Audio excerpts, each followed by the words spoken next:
భారతీయ క్రైస్తవ దినోత్సవ శుభాకాంక్షలు. Happy Indian Christian day.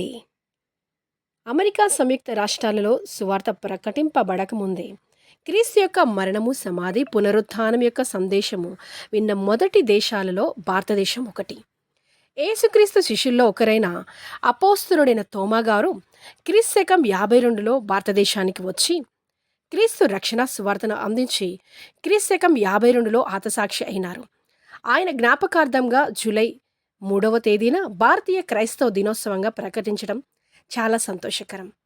ఈ సందర్భంగా క్రైస్తవులందరికీ భారతీయ క్రైస్తవ దినోత్సవ శుభాకాంక్షలు. కావున జూలై 3న క్రీస్తు ప్రేమను ప్రతి ఒక్కరికి తెలియజేస్తూ దేవుని నామాన్ని మహిమపరుచుకుందాం.